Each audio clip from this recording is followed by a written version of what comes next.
Un moteur à combustion interne transforme l'énergie chimique du carburant en énergie mécanique. Les moteurs diesel, qui sont au service de l'humanité depuis plus d'un siècle, sont les moteurs à combustion interne les plus polyvalents et les plus économiques.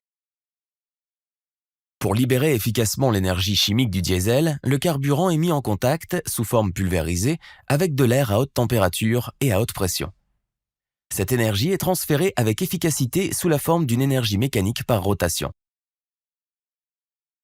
Le fonctionnement d'un moteur diesel consiste donc à produire de l'air à haute température et à haute pression en continu. Nous allons voir comment cela se produit dans cette vidéo. Le piston, la bielle,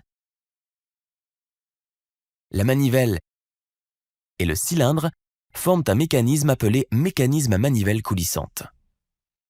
Ici, le mouvement linéaire du piston est transformé en un mouvement rotatif au niveau de la manivelle. Dans un moteur à combustion interne, ce mécanisme est parfaitement intégré dans un bloc moteur. La culasse, les soupapes et l'injecteur de carburant sont montés au-dessus du bloc moteur.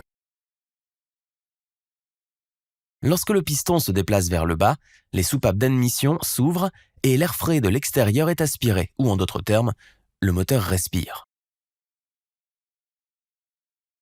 Pendant la course de retour, les soupapes d'admission et d'échappement sont fermées et l'air à l'intérieur du cylindre est comprimé. Pendant la course de compression, le piston agit sur l'air. Ainsi, la température et la pression de l'air s'élèvent à un niveau supérieur à la valeur d'auto-allumage du diesel. Du diesel pulvérisé est injecté dans cet air comprimé. Le carburant s'évapore et subit une explosion spontanée non contrôlée. En conséquence, la pression et la température augmentent jusqu'à des valeurs élevées. Le fluide à haute énergie pousse le piston vers le bas. L'air chaud agit sur le piston et l'énergie du fluide est convertie en énergie mécanique du piston. C'est la seule course où le piston absorbe l'énergie du fluide. En raison de l'inertie du système, le piston se déplace à nouveau vers le haut. Cette fois, les soupapes d'échappement s'ouvrent et l'échappement est rejeté. De nouveau, la course d'aspiration se produit. Ce cycle, qui comporte un total de 4 courses, est répété à l'infini pour une production d'énergie continue.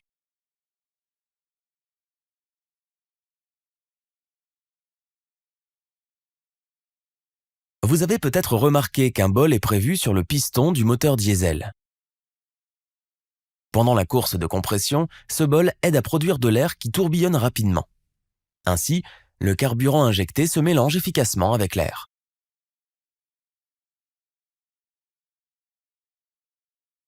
La conception mécanique des moteurs à combustion interne, en particulier celle des moteurs diesel, est une tâche difficile et intéressante. Comme le processus de combustion dans les moteurs diesel n'est jamais uniforme et régulier, ils sont sujets à plus de vibrations et de bruit que les moteurs à essence. Les moteurs diesel nécessitent donc une conception structurelle robuste.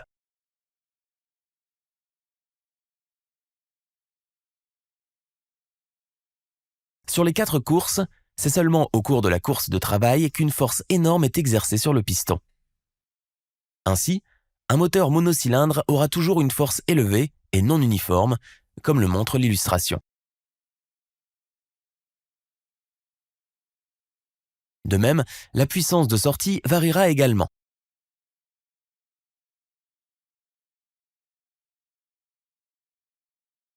Mais avec un plus grand nombre de cylindres, on peut surmonter ces problèmes. Prenons l'exemple de ce moteur à 4 cylindres. Ici, 4 courses différentes se produisent à la fois. Ainsi, la course de travail est toujours présente dans le moteur. Par conséquent, un moteur à 4 cylindres aura une meilleure uniformité de force et de puissance.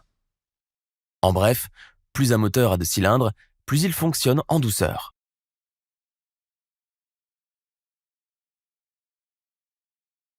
Un moteur à 4 cylindres fonctionne généralement selon l'ordre d'allumage suivant.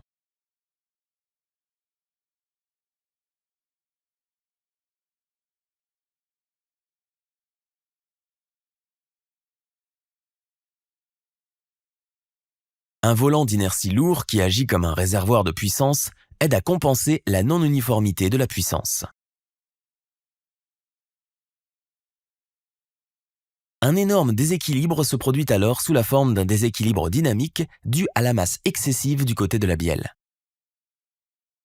Ce déséquilibre est compensé par la présence de contrepoids du côté de la manivelle.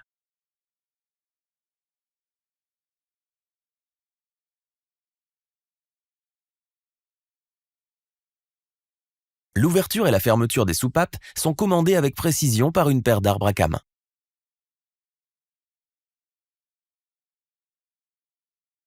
Les arbres à cames dérivent le mouvement du moteur.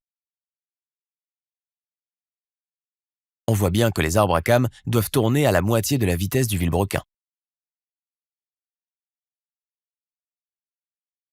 La traduction et le doublage de vidéos techniques représentent un travail coûteux. Nous vous remercions.